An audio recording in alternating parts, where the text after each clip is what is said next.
인사 나누겠습니다. 오늘은 참으로 좋은 날입니다. 우리 모두에게 좋은 일이 일어납니다.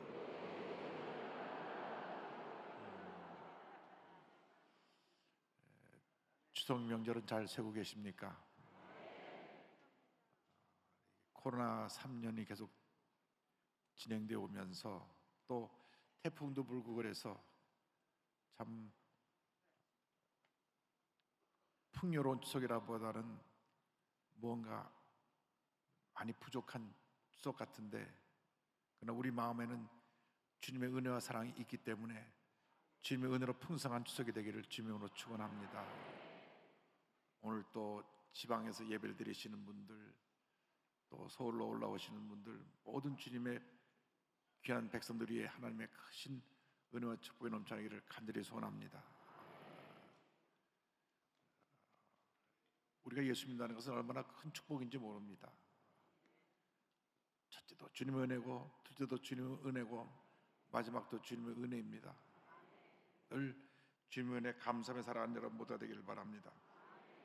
오늘 마태복음 22장 35절 40절 말씀 가지고 십계명의 은혜, 이 같은 제목으로 말씀의 은혜를 나누기 원합니다.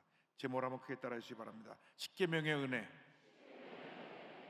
십계명의 은혜.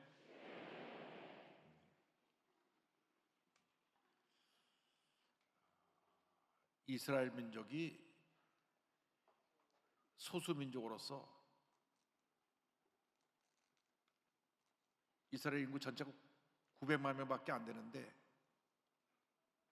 전 세계 가장 큰 영향을 끼치고 있는 나라, 민족이 되었습니다. 900만이라고 하면 우리 서울시 인구하고 같습니다. 그런데 이 900만이 전 세계 정치적으로, 경제적으로, 또 교육계에, 과학계에 있어서 큰 공헌을 끼치고 있는데, 그 배경에는 그들이 하나님을 섬기는 신앙과 십계명이 있기 때문인 것입니다. 430년 동안 애굽에서 종살이하던 이스라엘 백성이 출애굽해서 가나안 땅으로 가는 중에 시내산에서 하나님께서 모세를 부르시고 십계명을 전해주셨습니다. 이때가 주전 1450년 전쯤 되는데, 그때로부터 지금까지 약 3500년 동안 이 십계명은 이스라엘의 종교화된 유대교의 근본적인 가르치며 영적인, 정의적인 지침이 되었고 삶의 원리가 되었습니다. 이 십계명의 정신이 이스라엘 민족을 위대한 민족으로 만들어 놓은 것입니다.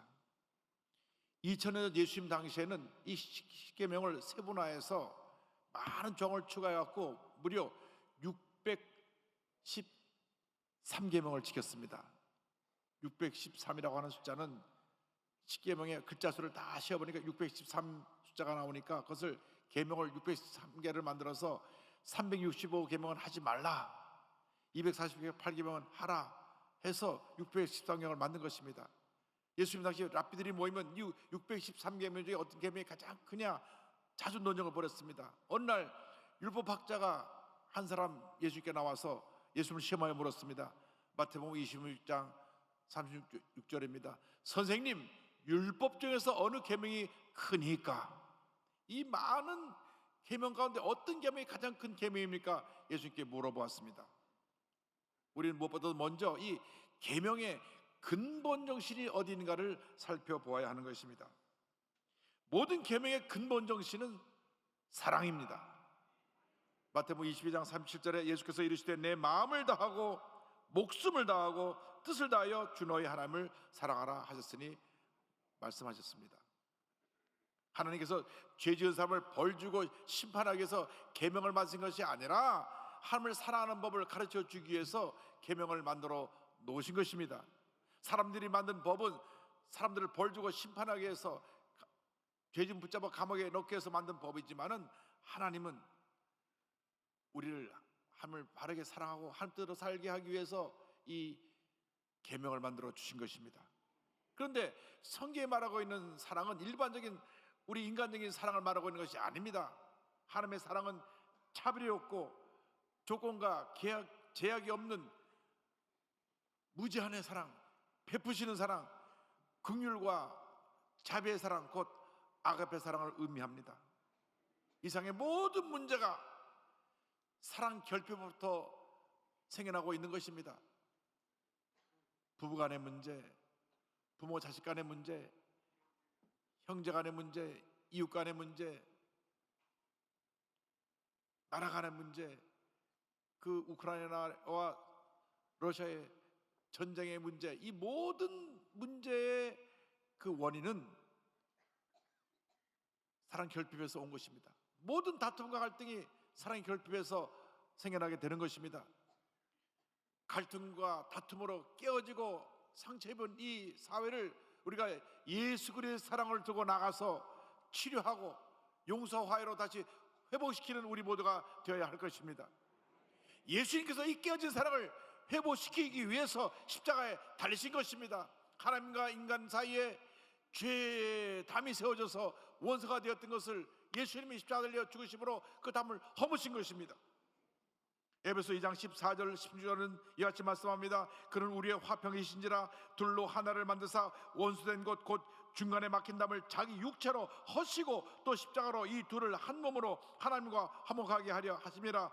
원수된 것을 십자가로 소멸하시고, 예수님이 십자가에서 한 손을 뻗어 하나님의 손을 붙잡으시고 한 손을 뻗어 죄 있는 우리 인간을 붙잡으셔서 하나님과 인간 사이에 죄의 담을 허무시고 원수된 것을 다시 회복시켜서 하나님과 하나님의 자녀의 사랑의 관계로 바꿔 놓으신 것입니다. 이것이 위대한 십자가의 사랑인 것입니다.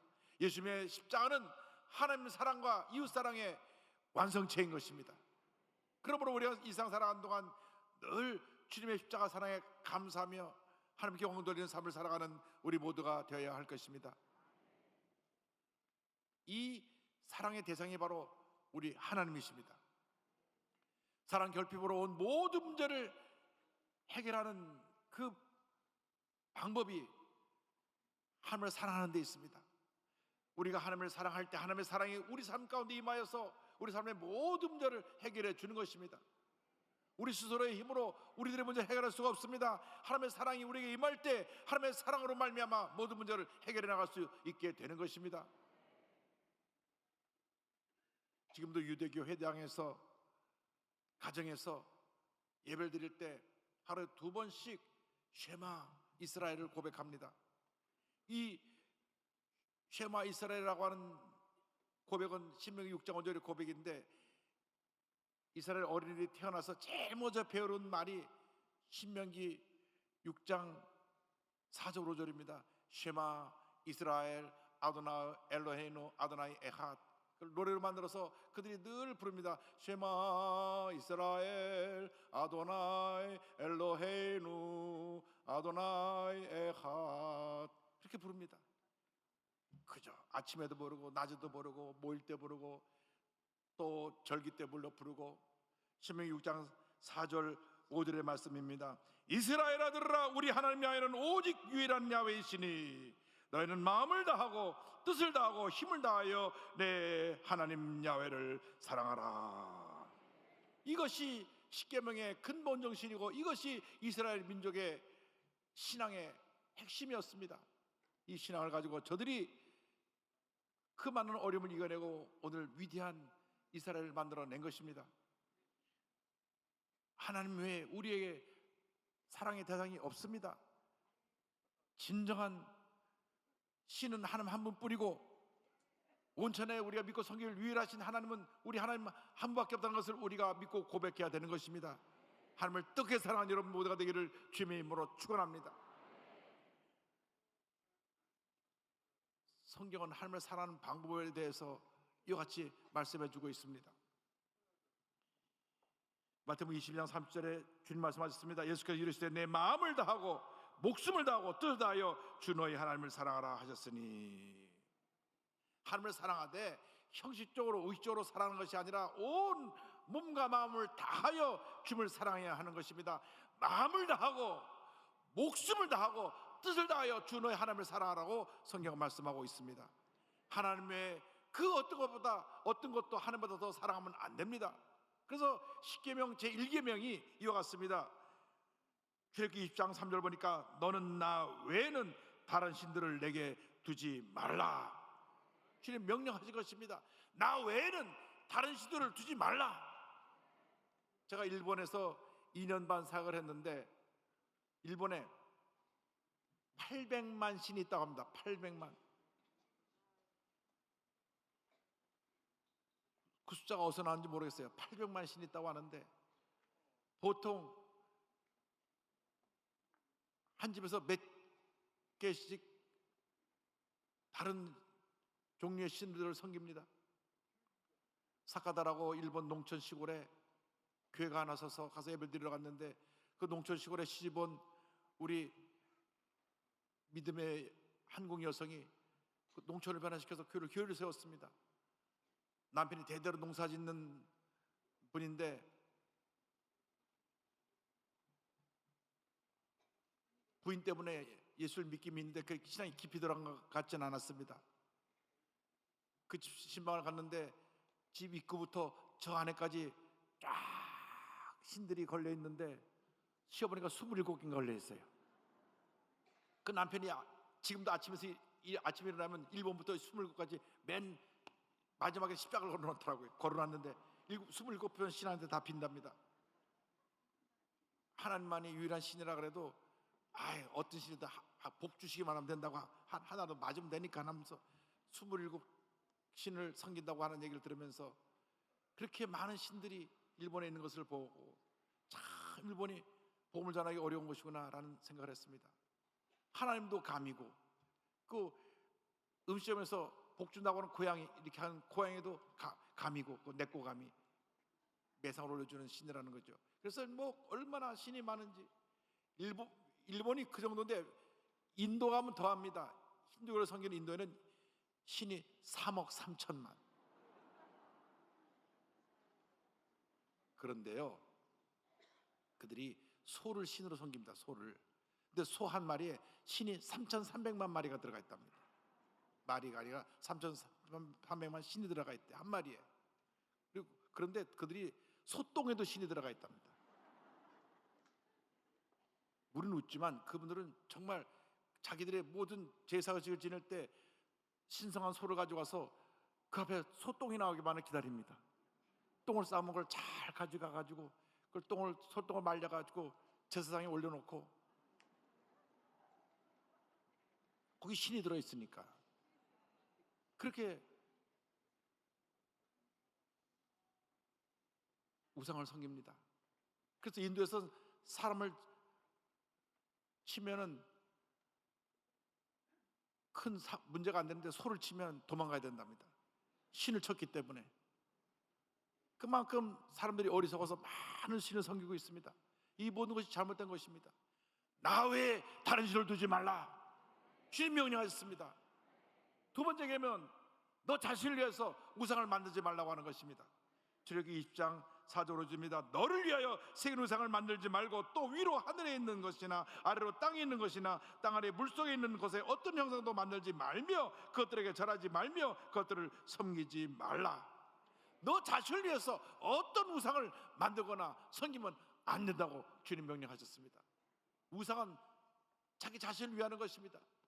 그래서 자기 자신을 위해서 형상을 만들어 놓고 복 달라고 빕니다. 자기들이 만든 우상이 어떻게 자기들에게 복을 줍니까? 인도에 가보니까 코끼리를 그들이 또 신으로 섬겨서 절기 때가 되면 온 길에 흰 코끼리로 뒤덮었습니다. 작은 코끼리부터 큰 코끼리까지 돈 많은 사람은 큰 거 사다 놓고 빌고 작은 사람 돈 없는 사람은 작은 거 갖다 놓고 빌고 그냥 빕니다. 자기들이 만든 코끼리가 절대 자기들의 복을 줄 수 없습니다. 그 어떤 형상도 만들지 말라 주님 말씀하셨습니다. 소도 만들지 말고 이 하는 용도 만들지 말고 만들지 말라고 말씀하신 것입니다. 왜? 자기 자신에게 복 주려고 만들어 놓는 것이지만 다 스스로 자신에게 속고 있는 것입니다. 악한 영에 속고 있는 것입니다. 어떤 것도 우리가 우상을 만들어 섬기면 안 됩니다. 나 자신을 위해서 우상을 만드는 것은 스스로 영적으로 타락하는 것입니다. 요즘 보이지 않는 우상을 많이 섬깁니다. 뭐니 뭐니 해도 머니가 최고요 하고 물질을 섬깁니다. 물질 때문에 사람 사이에 원수가 되고 가정이 풍요박산되는 경우가 많이 있습니다. 권력을 섬깁니다. 권력자 주변에 썼다가 권력이 한번 바뀌어나면 우르르 감옥에 갑니다. 여러분, 세상에 그 어떤 것을 섬기면 안 됩니다. 우상을 만들어 놓고 섬기면 안 됩니다. 그 우상이 나를 위해서 있는 것이고 내 속에 있는 교만이 바로 우상입니다. 어떻게 보면 내 자신이 우상이 될 수가 있습니다. 철저하게 회개하고 내 삶에서 모두 우상을 제거해버려야 될 것입니다. 세 번째 계명에서는 하나님의 이름을 함부로 부르지 말라 그랬습니다. 하나님의 이름은 곧 하나님의 존재를 의미할 것이기 때문에 우리가 아버지의 함자도 함부로 못 부르면서 무슨 자 얘기하는데 어떻게 하나님의 이름을 함부로 부릅니까? 출애굽기 20장 7절입니다. 너는 내 하나님 야훼의 이름을 망령되게 부르지 말라. 야훼는 그의 이름을 망령되게 부르는 자를 죄 없다 하지 아니하리라. 하나님의 이름을 함부로 망령되게 부르는 것은 죄를 짓는 것입니다. 그리고 네 번째로 하나님께서는 안식일을 거룩하게 지킬 것을 명령하셨습니다. 하나님의 날이기 때문에, 주님의 날이기 때문에 안식일을 기억하여 거룩히 지켜야 되는 것입니다. 출애굽기 20장 8절로 11절입니다. 안식일을 기억하여 거룩하게 지키라. 여세 동안은 힘써 내 모든 일을 행할 것이나 일곱째 날은 내 하나님 야훼의 안식일인즉 너나 내 아들이나 내 딸이나 내 남종이나 내 여종이나 내 가축이나 내 문 안에 머무는 객이라도 아무 일도 하지 말라. 이는 엿새 동안에 나 야훼가 하늘과 땅과 바다와 그 가운데 모든 것을 만들고 일곱째 날에 쉬었음이라. 그러므로 나 야훼가 안식일을 복되게 하여 그날을 거룩하게 하였느니라. 이 안식일은 주일이요, 주님 앞에 예배드리는 날입니다.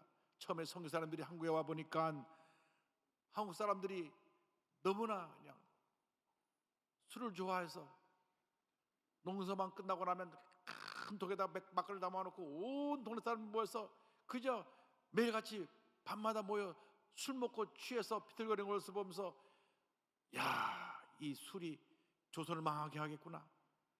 그 다음에 보니까는 긴 겨울을 지내면서 모여갖고 노름 도박을 합니다. 그냥 온 재산 달래면서 도박을 하는 거 보면서 야, 도박이 이 나라를 망치했구나. 또 보니까 남자들이 15, 16살만 되면은 잎을 말아서 담배를 피워야 되는데, 야, 이 나라에 술과 도박과 담배를 없애야 이 나라에 미래가 있겠구나. 그래서 선교 사람들이, 우리 크리스찬들은 하나님의 거룩한 몸을 잘 관리하기 위해서 술과 담배와 노름 도박을 하지 말자, 그렇게 가르쳤습니다. 저희 할아버님도 얼마나 철저하게 성수주의를 하셨는지 주일날에는 절대 만화책도 못 보게 하고 무슨 오락도 못 하게 하고 뭐 나가서 군것질도 못 하게 하고 주일날 나가서 뭘 돈을 주고 사 먹은 기억이 없습니다. 철저하게 주일날은 예배드리는 날, 다른 건 아무것도 하지 마라. 그래서 저는 자랄 때 초등학교 4학년 때까지 유행가를 들어본 적이 없습니다. 초등학교 4학년 때 내 친구네 집에 갔더니 친구네 집에서 처음으로 무슨 쇼쇼쇼인가 하는 프로그램을 보는데 박재란이라는 가수가 나와서 산 넘어 남촌을 부르더라고요. 그래서 제가 처음으로 태어나서 처음 들은 노래가, 그래서 아내 부릅니다. 아, 박재란 씨의 산 넘어 남촌, 산 넘어 남촌에 누가 살길래, 그런 노래가 있어요. 그래서 그렇게 보수적인 집에서 자랐는데 제가 자라나가서 보니까 한 할아버님이 우리에게 성경 말씀을 그대로 잘 가르쳐줘서 복된 삶을 살았다 생각을 하고 있습니다. 그렇습니다. 주일날 예배 잘 드리는 것이 복된 것입니다. 예배 잘 드리는 사람이 복을 받습니다. 예배 잘 드리는 사람이 자손 복을 받게 되는 것입니다. 계명을 지켜 행할 때 하나님께서 자손 천대의 복을 주신다고 했습니다.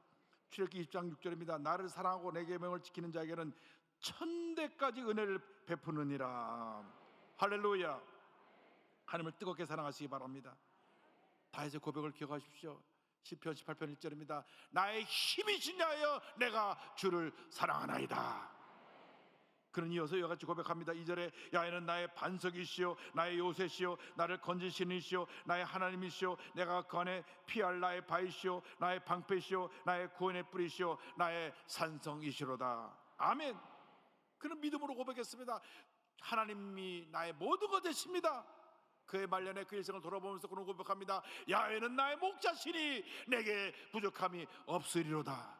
주님이 나의 목자가 되셔서 어제도 나를 돌봐주시고 오늘도 나를 돌봐주시고 나의 일생을 돌봐주심으로 내게 부족함이 없습니다. 모든 감사와 찬송과 영광을 주님께 올려드립니다. 한평생 다윗처럼 하나님을 사랑하고 하나님을 의지하고 주님 영광에 살아간 여러분 모두 되시기를 주님으로 축원합니다. 축원합니다. 하나님이 여러분의 하나님이 되시기만 하면 여러분의 일생은 복된 삶이 되는 것입니다. 절망의 삶에서 희망의 삶이 되고 슬픔의 삶에서 기쁨의 삶이 되고 망가지고 깨어진 삶에서 복되고 하나님의 은혜가 충만한 삶으로 그 삶이 바뀌어지게 될 것입니다.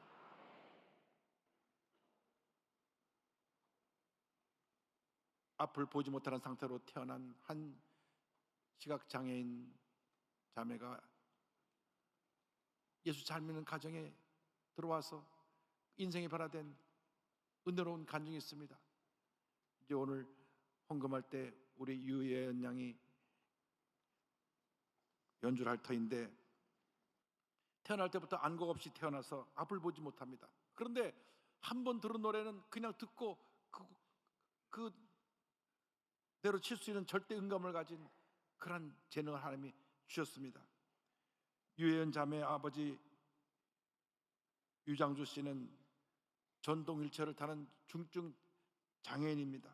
사회복지사인 박정순 씨를 만나서 결혼해서 포천에서 작은 장애인 시설을 운영하고 있었는데 어느 날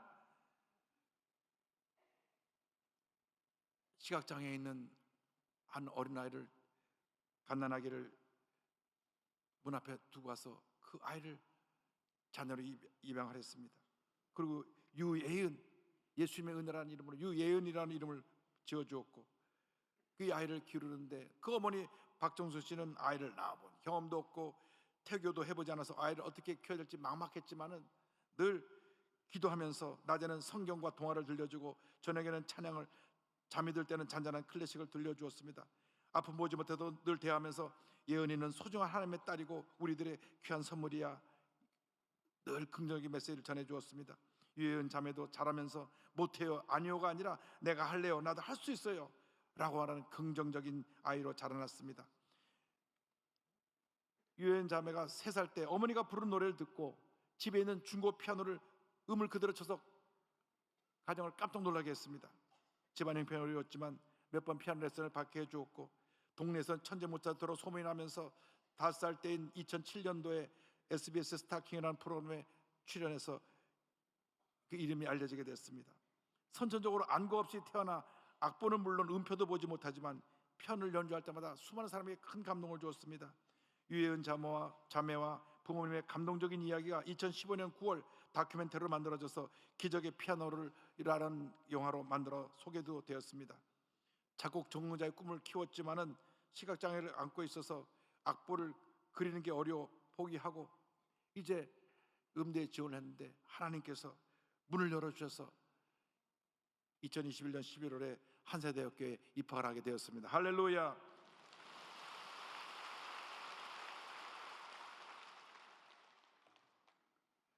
대학 입시를 준비하는 과정에 2018년에 가장 큰 울타리가 되어지고 든든한 지원군이었던 아버님이 먼저 세상을 떠났습니다.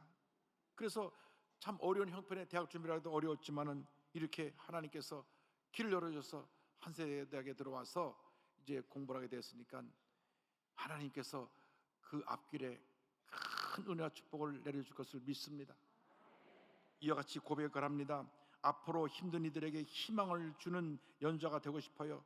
더 열심히 음악 공부를 해서 사람들을 위로하고 행복을 주는 곡을 만들고 연주하겠습니다.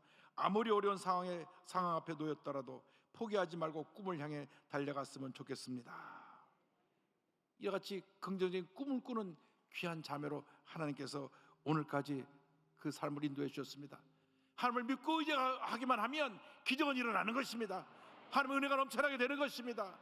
환경을 바라보지 말고 사람을 바라보지 말고 하나님을 바라보고 하나님을 믿고 의지하고 하나님을 끝까지 사랑하며 하나님의 영광에 헌신하는 여러분 모두가 되기를 바랍니다. 하나님께서 여러분 일생을 정말로 아름다운 축복의 일생으로 예배해 놓으셨습니다. 절대로 낙심하지 말고 포기하지 말고 상처 가운데 주저앉지 말고 주님 꼭 붙잡고 믿음으로 전진 또 전진하는 여러분 되시기를 주님으로 축원합니다. 축원합니다. 축원합니다. 우리가 믿음으로 고백하겠습니다.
기도하겠습니다.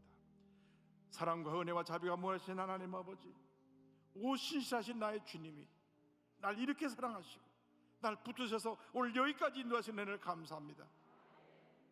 나의 호흡이 닿는 그날까지 주님만 사랑하고 주님만 의지하고 주님의 영광에 살아가는 저희 모두가 되도록 은혜 내려 주옵소서. 예수님의 이름으로 기도 올리옵나이다. 아멘.